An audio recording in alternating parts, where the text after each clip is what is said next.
Salam, selamat pagi jemaat yang dikasihi Tuhan. Saya percaya saudara dalam keadaan sehat semuanya. Amin. Semua oleh karena kasih anugerah Tuhan. Mari kita mulai ibadah kita hari ini dengan penuh sukacita dan hati yang mengucap syukur. Saya percaya Tuhan hadir di setiap ibadah kita. Dimanapun saudara berada, Tuhan pasti bekerja. Kami tinggikan Engkau Tuhan lebih dari segalanya. Terpujilah namamu Tuhan.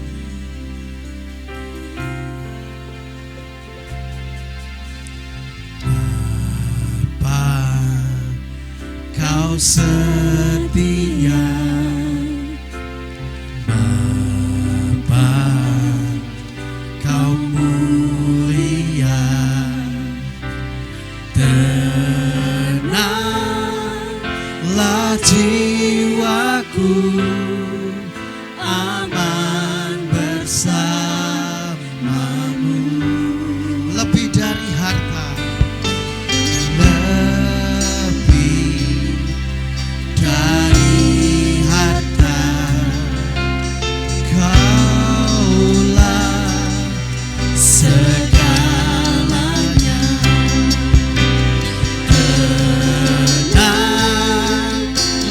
Jiwaku dalam hadiratmu,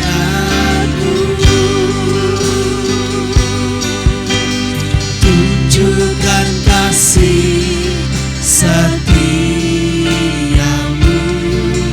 Kau menyediakan yang ku perlu.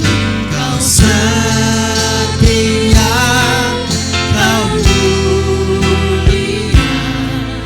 dulu, sekarang, dan selamanya. Tunjukkan kasih setiamu, tunjukkan kasih setiamu. Kau menyediakan yang ku perlu. Kau setia, Kau mulia, Bapa, Kau setia.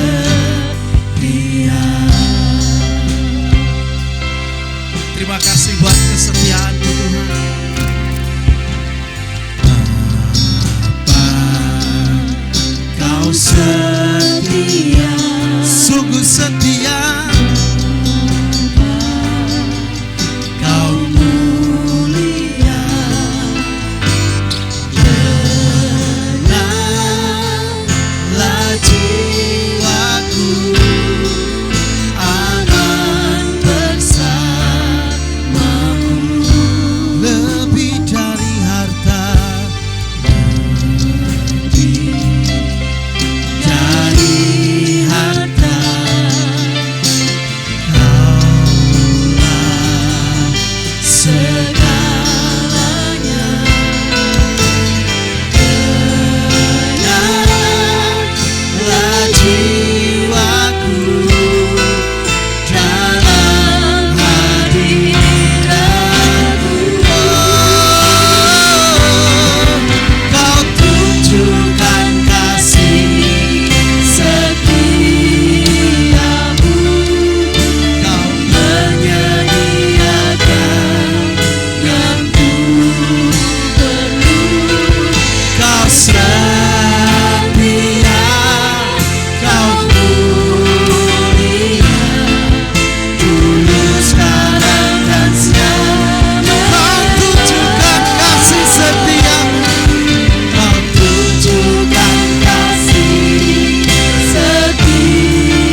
setia, kau setia, kau setia, kau mulia, Bapa, kau setia, sungguh setia, ku naikkan sembah. Terima kasih Yesus, haleluya. Kami bangga punya Allah yang seperti Engkau Tuhan. Tiada berkesudahan kasih setiamu.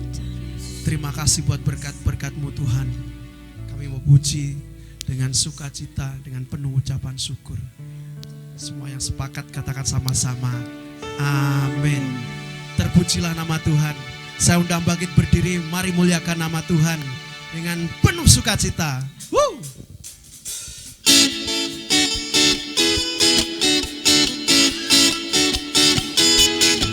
Yeah.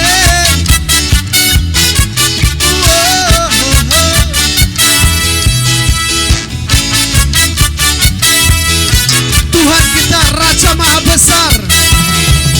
Tuhan Raja Maha Besar. Mari datang menyembah Dia. Tuhan Raja Maha Besar. Mari datang menyembah Dia. Dia pencipta dunia, Dia membentuk gunung-gunung. Kehadirannya datanglah, mari bersyukur padanya. Dengan bersuka bernyanyilah, Dia batu keselamatan, pujinya Tuhan Raja Maha Besar. Dia pencipta dunia ini, Dia membentuk gunung-gunung. Kehadirannya datanglah, mari bersyukur padanya. Dengan bersuka bernyanyilah, Dia batu keselamatan, pujinya Tuhan Raja Maha Besar. Haleluya, Tuhan Raja Maha Besar. Mari datang menyembah Dia. Tuhan Raja Maha Besar. Mari datang menyembah Dia. Dia pencipta dunia ini. Haleluya.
hati kita percaya.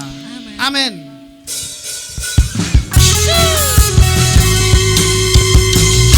Tetap bersukacita di dalam Tuhan. Mari muliakan namanya. Dia sedang bekerja.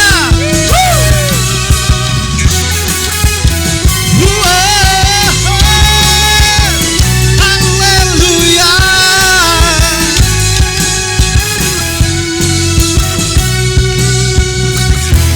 Tuhanlah kekuatan dan masukku, Dia gunung batu dan keselamatanku. Hanya padamu hatiku percaya, Kaulah menara, amin, dan kota perlindungan. Ku mau selalu bersyukur, sebab cintamu padaku takkan pernah berubah. Hatiku percaya, walau bumi bergoncang, gunung-gunung beranjak, namun kasih setiamu tak pergi dariku. Terpujilah namamu Yesus.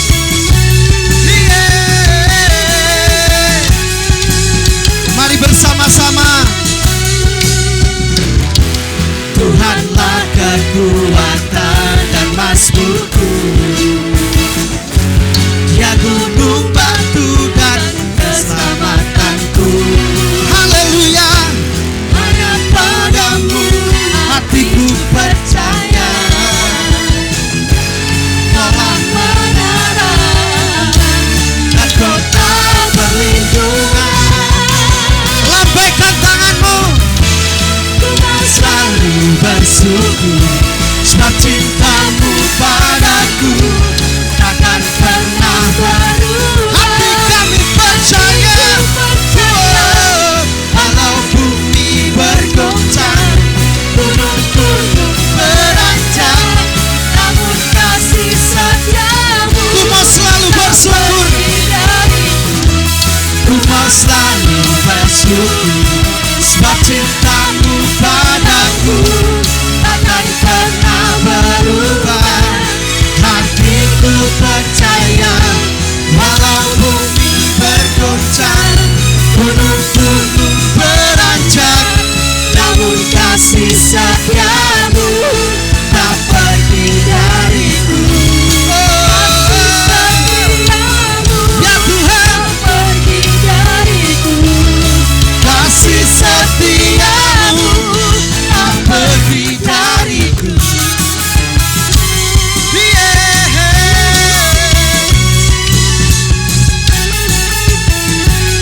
Terpujilah Engkau Yesus. Segala puji syukur hanya bagi nama Yesus. Kita akan memberikan persembahan untuk kas misi ya.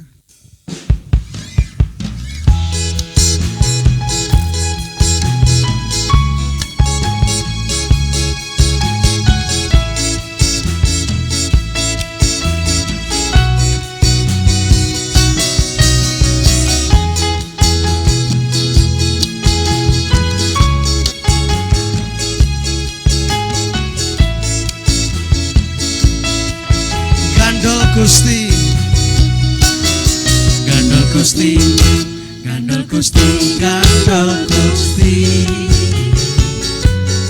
Saben dina dina wengi gandol Gusti, gandol Gusti, gandol Gusti,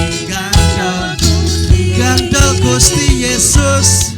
Saben dina dina wengi gandol Gusti. Kula amung percaya ora bakal cilik.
Terpujilah nama Tuhan. Kita akan persiapkan hati kita untuk kebenaran firman Tuhan.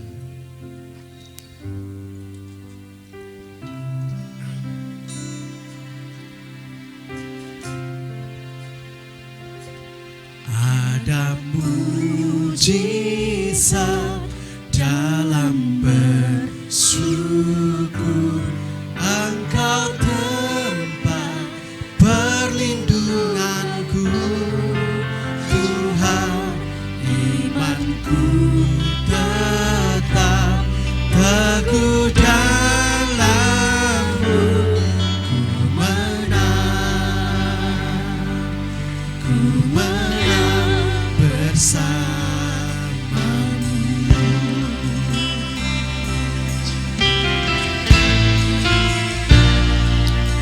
Terpujilah Engkau Tuhan.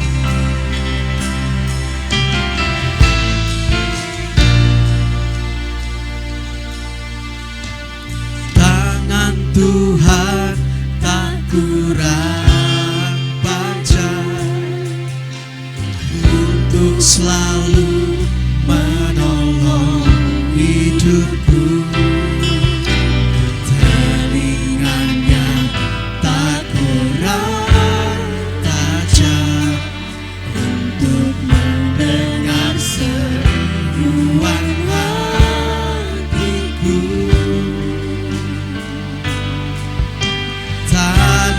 Tuhan tak kurang panjang untuk selalu menolong hidupku. Benar Tuhan, telinganya tak kurang tajam untuk mendengar seruan hatiku.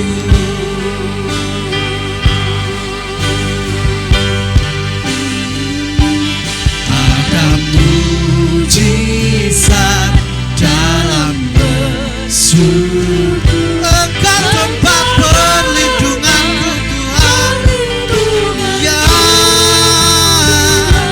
imanku tetap teguh dalam-Mu,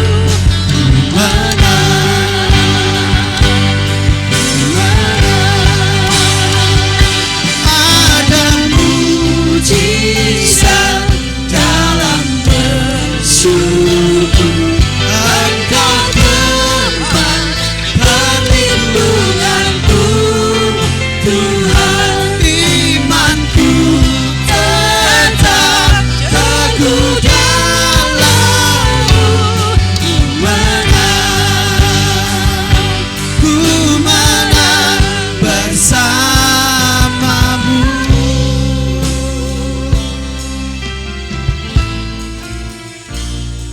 Terpujilah Engkau. Sungguh kami bersyukur pagi hari ini karena Engkau mengasihi kami, Tuhan, dan apa yang Engkau perbuat bagi kami itu adalah baik. Amin. Kami tetap percaya akan kemurahan-Mu yang lebih dari hidup. Kami siapkan hati kami untuk dengar firman-Mu, karena kami tahu Tuhan, dalam situasi seperti ini hanya firman-Mu yang tidak berubah. Semua berubah tapi firman-Mu tidak berubah. Itulah sebabnya kami siapkan hati kami dan pengurapan-Mu turun atas kami. Di dalam nama Yesus. Amin. Shalom saudara. Pagi hari ini kita akan sama-sama memikirkan, merenungkan firman Tuhan. Dan setelah itu kita akan melakukannya. Pagi hari ini tema firman Tuhan saya ambil dari Lukas pasal 8 ayat 4-15. Yaitu tentang mendengar. Saudaraku, tema tahunan ini kan dikatakan di sini bahwa Tuhan menganugerahkan dua tangan, satu untuk menerima, satu untuk memberi. Nah, saudara, kita akan lihat apa kaitannya dengan Lukas pasal 8 mulai ayat 4 sampai yang ke-15. Kita akan membaca bersama-sama. Ketika orang banyak berbondong-bondong datang, yaitu orang-orang yang dari kota ke kota menggabungkan diri pada Yesus, berkatalah ia dalam suatu perumpamaan. Adalah seorang penabur keluar untuk menaburkan benihnya. Pada waktu ia menabur, sebagian benih itu jatuh di pinggir jalan, lalu diinjak orang dan burung-burung di udara memakannya sampai habis. Sebagian jatuh di tanah yang berbatu-batu. Dan setelah tumbuh ia menjadi kering karena tidak mendapat air. Sebagian lagi jatuh di tengah semak duri dan semak itu tumbuh bersama-sama dan menghimpitnya sampai mati. Dan sebagian jatuh di tanah yang baik. Dan setelah tumbuh berbuah 100 kali lipat. Setelah berkata demikian Yesus berseru, siapa mempunyai telinga untuk mendengar, hendaklah ia mendengar. Murid-muridnya bertanya kepadanya, apa maksud perumpamaan itu? Lalu ia menjawab, kepadamu diberi karunia untuk mengetahui rahasia kerajaan Allah. Tapi kepada orang-orang lain hal itu diberitakan dalam perumpamaan. Supaya sekalipun memandang, mereka tidak melihat. Dan sekalipun mendengar, mereka tidak mengerti. Inilah arti perumpamaan itu. Benih itu ialah firman Allah. Yang jatuh di pinggir jalan itu ialah orang yang telah mendengarnya. Kemudian datanglah iblis lalu mengambil firman itu dari dalam hati mereka. Supaya mereka jangan percaya dan diselamatkan. Yang jatuh di tanah yang berbatu-batu itu ialah orang yang setelah mendengar firman itu menerimanya dengan gembira. Tapi mereka itu tidak berakar. Mereka percaya sebentar saja dan dalam masa pencobaan mereka murtad. Yang jatuh dalam semak duri ialah orang yang mendengar firman itu dan dalam pertumbuhan selanjutnya mereka terhimpit oleh kekhawatiran dan kekayaan dan kenikmatan hidup. Sehingga mereka tidak menghasilkan buah yang matang. Yang jatuh di tanah yang baik itu ialah orang yang setelah mendengar firman itu menyimpannya dalam hati yang baik dan mengeluarkan buah dalam ketekunan. Nah saudara, mari kita simak sama-sama tentang mendengar. Sebab seseorang kalau mendengarnya salah. Di dalam ayat 18 dikatakan Tuhan Yesus berkata begini, karena itu perhatikanlah cara kamu mendengar. Bahkan di dalam ayat 8 Tuhan berkata, siapa mempunyai telinga hendaklah ia mendengar. Ketika cara mendengar kita salah, maka apa yang kita tangkap pun akan salah. Nah, kita akan belajar. Ternyata ketika saya merenungkan firman Tuhan ini, saudaraku, ada dua golongan orang yang mendengar. Golongan yang pertama, kita akan lihat itu ada di ayat 12, ya pengertiannya, dan 13. Ini saya kategorikan golongan manusia yang mendengar firman, yaitu mendengar, tetapi mereka dengar firman. Jadi mereka mendengar kabar keselamatan, tetapi dibagi menjadi dua. Satu, mereka yang mendengar, tetapi keselamatan mereka bisa hilang. Nah itu orang yang bagaimana? Ketika saya merenungkan ini, ternyata kan kalau ada KKR, ada pemberitaan firman di mana-mana, semua orang yang datang di situ bisa mendengar firman, saudaraku. Dikatakan ada dua jenis cara mendengar yang keselamatannya bisa hilang. Nah ini saya ingin saudara memperhatikan hal ini. Karena kita kan tidak ada seorang pun yang tahu siapa kita, cara mendengar kita. Yang pertama, dalam golongan yang pertama ini ada dua. Yaitu ayat 12 dikatakan mereka mendengar tetapi hanya sepintas saja ya dengar kebenaran firman. Mereka dengar siapa Yesus. Mereka dengar bahwa Yesus mati di atas kayu salib mengasihi orang berdosa. Selesai. Tetapi tidak ada yang tinggal di dalam hatinya. Tidak ada yang tinggal di dalam pikirannya. Yang gak sempat mampir di hatinya. Jadi bisa saja dia dengar firman.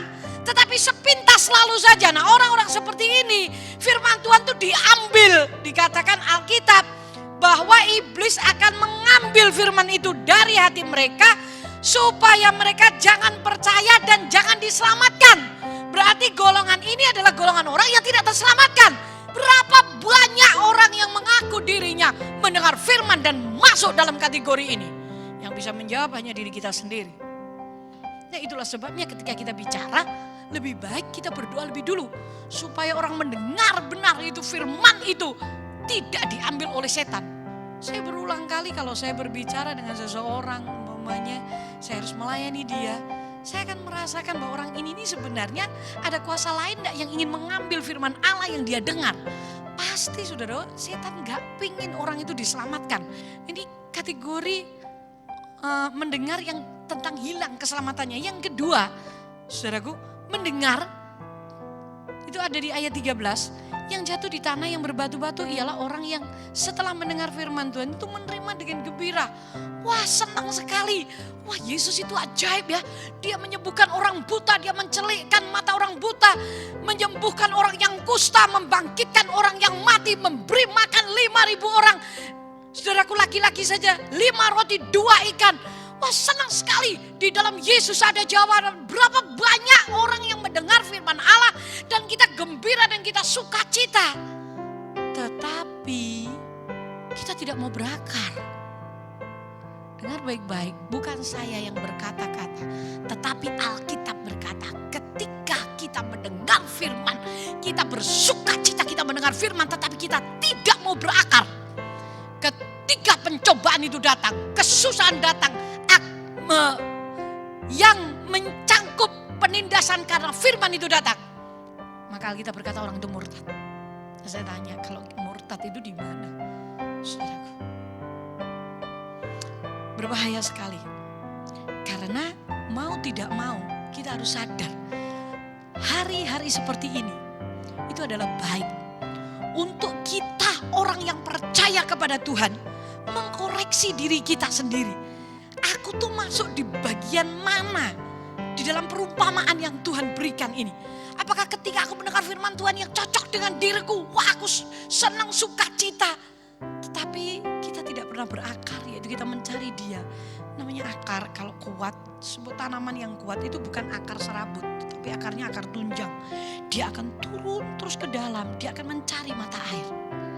Nah, orang yang tidak pernah mencari air kehidupan, itu orang yang tidak berakar. Nah, Alkitab berkata, mereka itu gembira tapi tidak berakar. Halo, apakah saudara dan saya berakar? Yang tahu cuma saudara dan Tuhan. Pendetamu gak ngerti, saya juga gak tahu.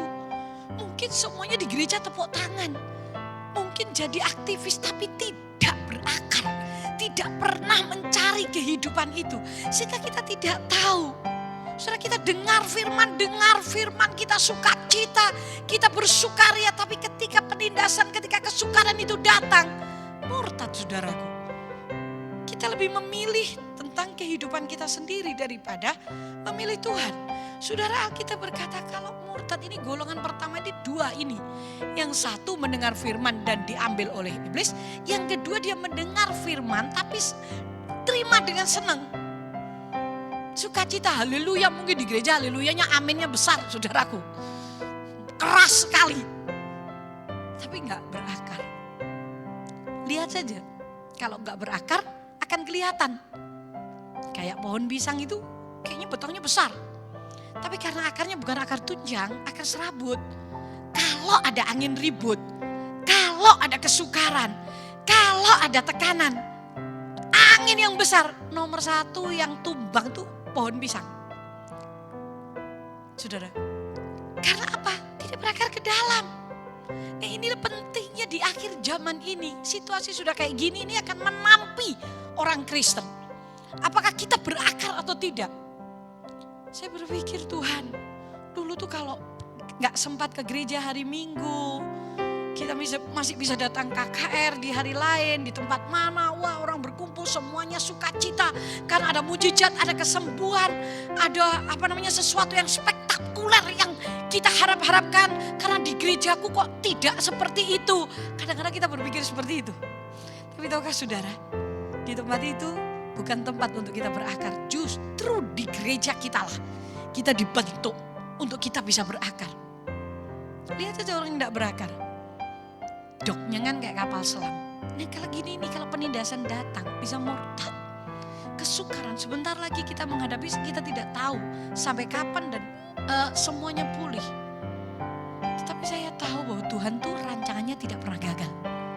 Mari kita belajar tentang golongan yang kedua, mendengar dan diselamatkan. Masuk di dalam ayat yang ke-14. Yang jatuh dalam semak duri ialah orang yang telah mendengar firman itu dan dalam pertumbuhan selanjutnya mereka terimpit oleh kekhawatiran dan kekayaan dan kenikmatan hidup sehingga mereka tidak menghasilkan buah yang matang. Nah, dari orang yang diselamatkan itu pun ada 2 jenis. Yang pertama adalah mereka yang mendengar Dan dalam pertumbuhan, dengar baik-baik, ayat ini berbeda dengan ayat 13. Ayat 13 itu dikatakan dia tidak berakar, susah untuk bertumbuh. Saudaraku, gak bisa bertumbuh karena mereka tidak berakar. Tapi di ayat 14, ini benih itu jatuh di semak duri. Kita akan lihat bersama-sama. Saudaraku, mereka adalah orang Kristen yang mendengar firman dan dalam pertumbuhannya, perhatikan baik-baik. Ketika saya merenungkan ini, saya berkata, Tuhan, ini apa tuh Tuhan? Sebelum Yesus datang kedua kalinya di muka bumi, ada satu peristiwa yang dinamakan pengangkatan. Dan yang saya tahu kayak Roh Kudus tuh memberikan kesaksian roh dalam diri saya. Orang tipe ini, saudaraku, kayaknya dia akan tertinggal dah. Karena di dalam pertumbuhannya, saudaraku, dia terhimpit. Apa itu duri?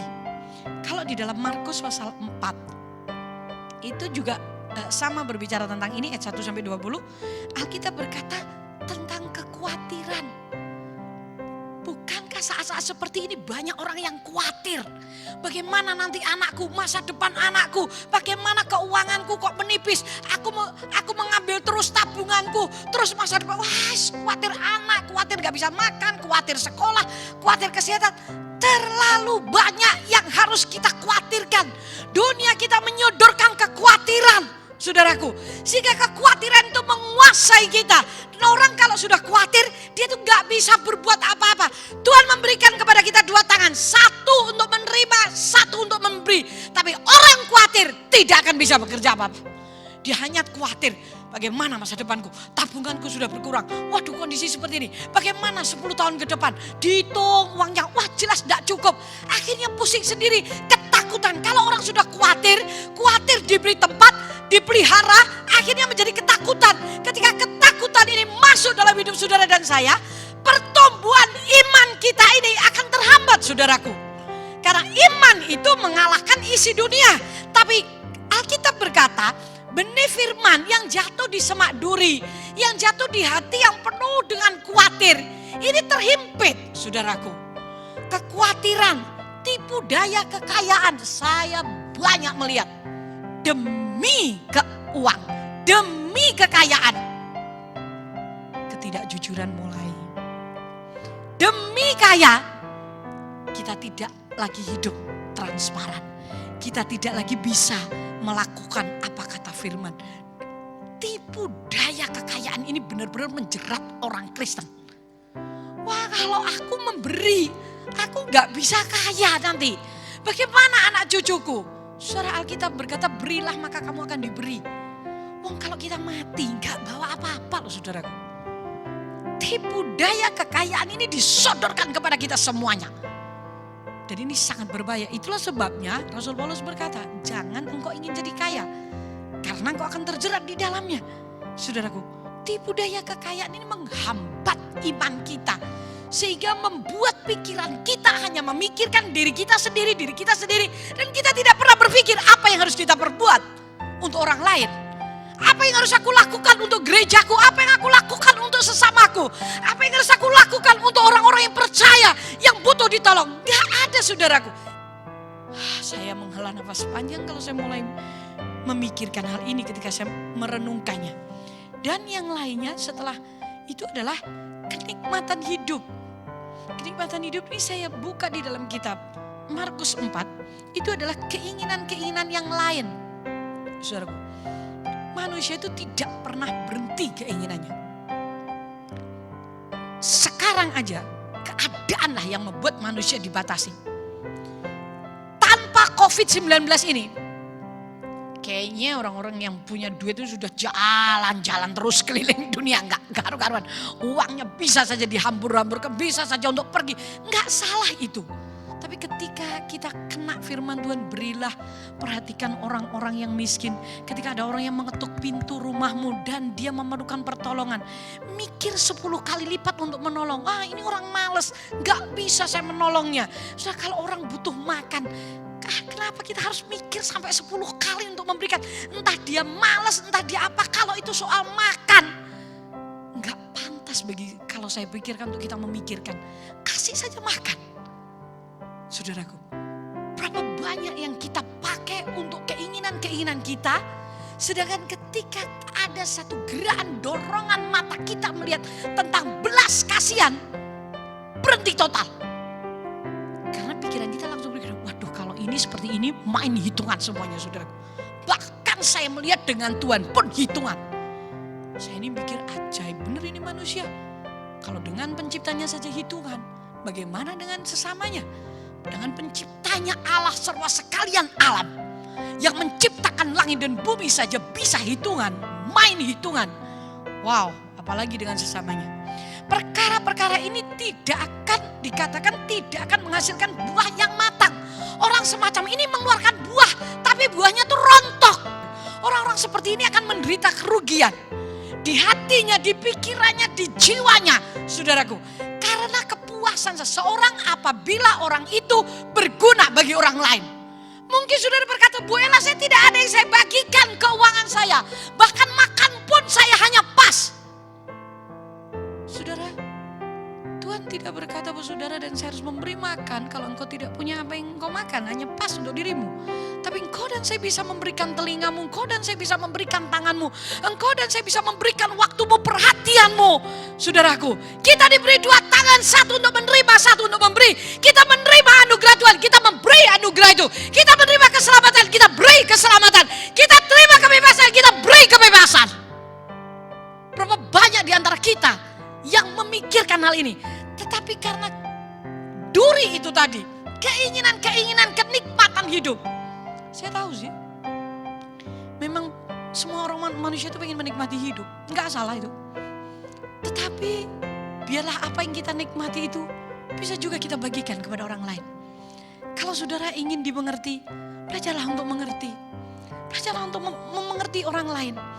Kalau kita ingin diberkati, belajarlah kita memberkati. Bukankah Tuhan Yesus berkata, apa yang kau ingin orang lain berbuat padamu, perbuat itu. Apa yang kau ingin orang lain tidak berbuat, jangan perbuat. Jadi sebenarnya saudara, ini tipe orang Kristen yang dia bertumbuh, mengeluarkan buah, tapi rontok. Ini saya bertanya-tanya kepada Tuhan, kayak gini nih terus piye tuh Tuhan? Cara mendengar, ini loh cara mendengarnya nggak pas. Kalau saudaraku kita bertumbuh, dia sudah cari sih, dia mulai berakar. Tetapi akarnya ini kalah dengan hal yang lain. Dengan himpitan-himpitan itu saudaraku. Mari hari-hari ini kita disadarkan dengan kondisi yang membatasi kita. Mari, untuk apa hidupmu selama ini? Orang yang tidak bekerja janganlah dia makan. Tetapi hidup bukan untuk bekerja. Bekerja untuk hidup. Ini beda. Nah, kita harus mengerti saudaraku. Nah, yang terakhir adalah orang yang mendengar firman. Nah ini saudaraku kan ada dua macam ya. Mereka yang mendengar dan diselamatkan itu dua tipe. Yang tipe pertama tadi yang dihimpit duri, yaitu kekhawatiran, tipu daya kekayaan, keinginan-keinginan, yaitu merupakan kenikmatan hidup. Saya ngerti, saudara dan saya ingin menikmati hidup, saya juga ingin menikmati hidup. Kadang-kadang sesekali pengen makan yang enak dan wah, enggak salah. Tapi kalau tiap kali seperti itu, sedangkan di samping kanan kiri kita tuh ada orang yang memerlukannya. Apakah bisa kita menelan terus-menerus di hadapan kita tuh ada orang yang membutuhkan, tetangga kita tuh sakit gak bisa. Kadang-kadang ke dokter aja gak bisa, mau naik becak ke puskesmas gak punya uang. Saudara, terlalu banyak orang yang sangat memerlukan. Perhatikan baik-baik, hasilkan buah yang sesuai dengan pertobatan. Yang terakhir, orang yang mendengar, ini adalah orang yang jatuh, benih yang jatuh di tanah yang baik. Ialah orang yang setelah mendengar firman itu, dia menyimpannya di dalam hati yang baik dan mengeluarkan buah dalam ketekunan. Di dalam Markus pasal 4 ayat yang ke-20, orang ini adalah dia akan menghasilkan buah 30, 60 dan 100 kali. Buah itu apa, saudaraku? Kalau dulu kita mendengar firman pertama kali kita percaya Yesus, kita diselamatkan. Kita itu orang yang penuh dengan amarah. Sekarang itu penuh dengan belas kasihan, itu buah. Kalau dulu kita tidak pernah memikirkan orang lain, kita pikirkan diri kita terus. Sekarang mulai kita memikirkan orang lain. Saudaraku, itu namanya buah. Kalau dulu kita hanya menjadi pendengar terus ngomong teori. Stop berteori, lakukan firman Allah. saudaraku. Dunia kita sudah penuh dengan teori. Dan sekarang ini dunia tidak memerlukan teori lebih banyak. Dunia memerlukan dunia kita, kota kita, lingkungan kita memerlukan praktek langsung. Supaya semua orang tahu bahwa hidup kita mengeluarkan buah. Dulu ketika kita dicaci maki, kita balas mencaci maki. Sekarang kita bisa tersenyum dan mendoakan dia. Itulah buah yang menghasilkan 30, 60, dan 100 kali lipat. Semua yang baik, semua yang benar, semua yang suci, semua yang mulia, pikirkan semuanya itu.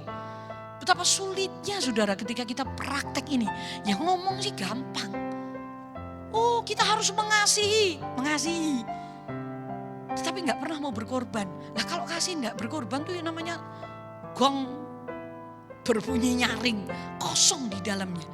Mulailah saudaraku, orang yang mendengar menyambutnya dengan sukacita dan menyimpannya. Di dalam Mazmur 119 ayat 11. Aku menyimpan janji-janjimu di dalam hatiku supaya aku tidak berdosa kepadamu. Kenapa sih kita harus simpan firman Tuhan dalam hidup kita? Kenapa sih kita harus taruh firman yang kita dengarkan itu dalam diri kita? Supaya dibuatnya kita tidak berdosa karena ada firman dalam diri kita. Kita sambut dengan sukacita. Kita menyambutnya dengan hati. Kita taruh dalam hati kita yang baik. Saudaraku. Kita bukan saja mendengar. Itulah sebabnya ayat 18. Karena itu perhatikanlah cara kamu mendengar. Saudaraku. Kalau cara mendengar kita keliru, maka akan keliru pula.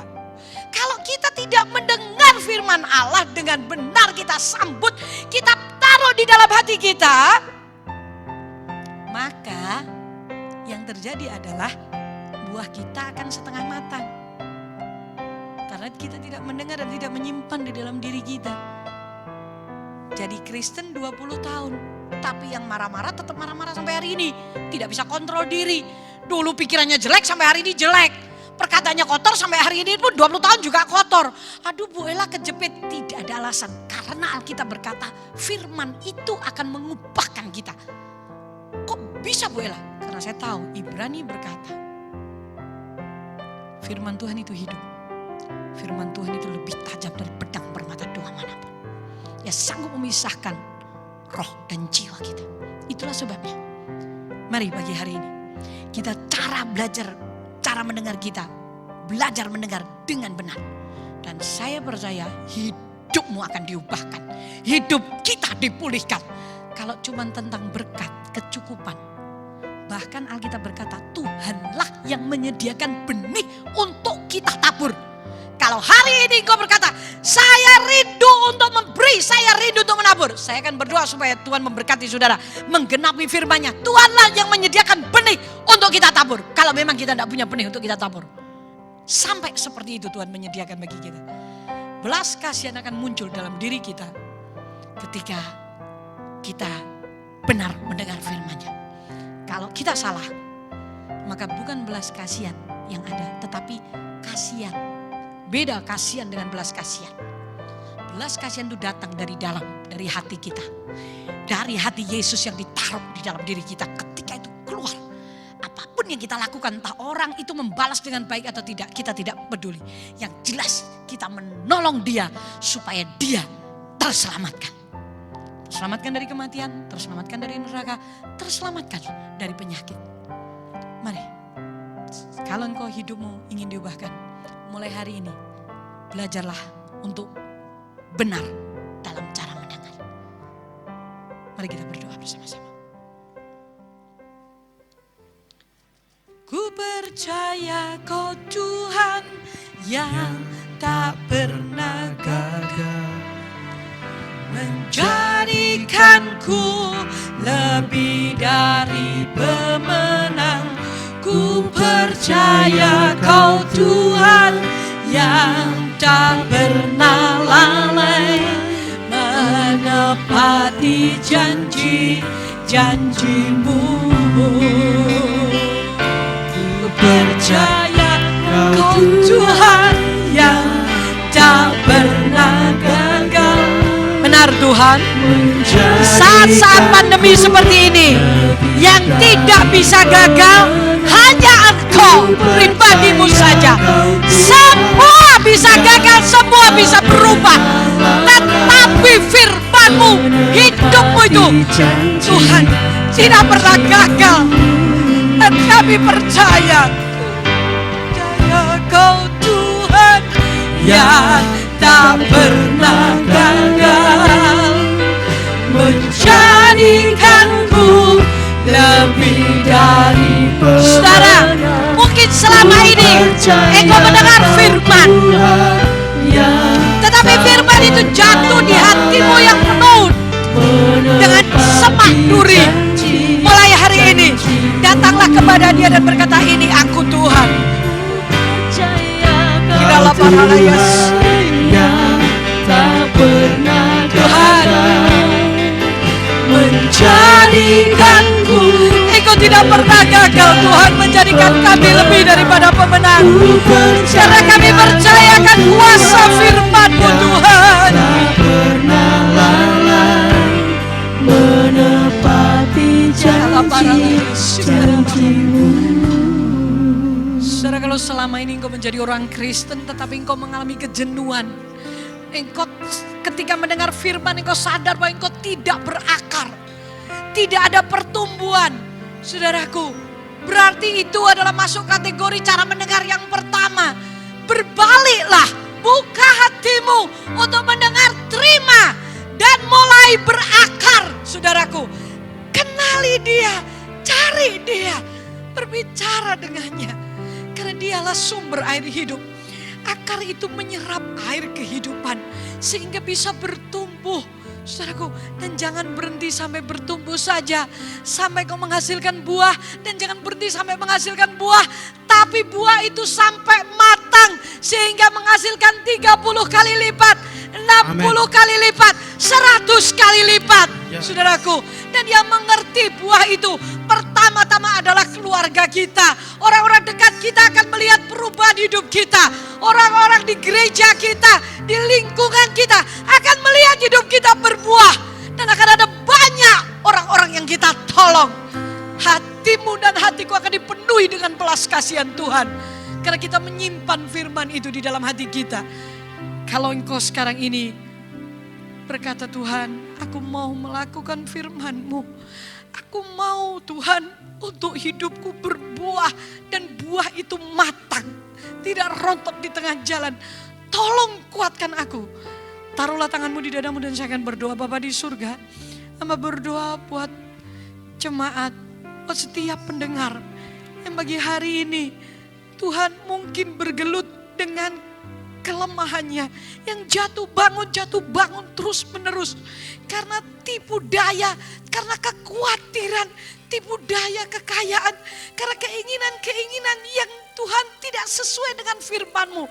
Pagi hari ini Tuhan, hamba berdoa mohon belas kasihan-Mu turun, kekuatan Roh Kudus menerangi kami sehingga kami boleh terus mencari, berakar, dan hidup kami dipulihkan.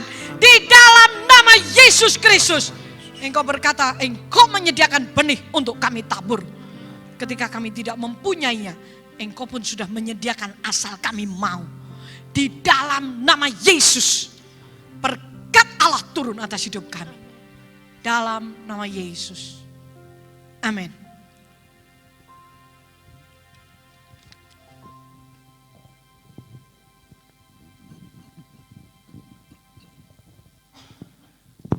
Puji Tuhan, Bapak Ibu Saudara yang dikasihi oleh Tuhan, pengumuman untuk minggu ke depan, pelayanan online masih tetap kita lakukan, sedangkan pelayanan di dalam gedung untuk hari Minggu 3 kali ya, yaitu jam 7, setengah 9 dan jam 4 sore. Untuk online-nya jam 7 untuk dewasa dan jam 8 untuk anak-anak. Sedangkan komsel-komsel sepanjang minggu ke depan tetap berjalan seperti biasanya. Baik tatap muka maupun online, Bapak Ibu Saudara tetap menjaga protokol kesehatan sehingga kita terhindar ya dari infeksi dari corona. Doa pagi yaitu hari Selasa dan Rabu, jamnya jam 5 pagi di gereja. Saya undang Bapak Ibu Saudara untuk menyediakan waktunya ya, berdoa bersama-sama. Saya kira itu pengumuman. Yang berikutnya adalah KKR Sinode. KKR Misi Sinode yang diadakan sampai bulan depan itu tiap Sabtu Minggu dan Sabtu Minggu. Jadi besok Sabtu dan Minggu itu acara online yaitu lewat YouTube. Saudara klik Gereja Utusan Pangentekosta di Indonesia, nanti akan muncul ya hari Sabtu dan Minggu jamnya jam 5 sore. Demikian pengumuman yang bisa saya berikan. Mari kita bangkit berdiri, kita akan mengucap syukur kepada Tuhan. Kita angkat tangan kita, Bapak Ibu Saudara dikasih Tuhan. Saudaraku, engkau telah mendengar firman Tuhan, dan kiranya firman Tuhan yang kau terima itu menjadi bekal di hari-harimu ke depan, dan saudara mempraktekkan firman Tuhan bagaimana kita memberi, karena lebih diberkati yang memberi daripada yang menerima. Anugerah Tuhan, kemuliaan Tuhan, berkat Tuhan turun ke atas Bapak Ibu Saudara semua, baik di dalam pekerjaanmu, rumah tanggamu, sekolahmu, dalam pelayananmu kepada Tuhan, dalam nama Tuhan Yesus Kristus. Haleluya. El Shaddai, El Shaddai, Allah Maha Kuasa, yang besar, yang besar, El Shaddai mulia, El Shaddai, El Shaddai, Allah Maha Kuasa, berkatnya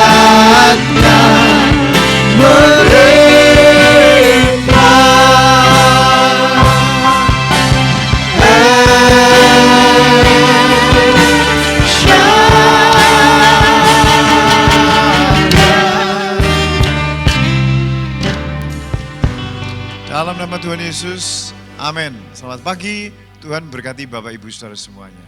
Haleluya.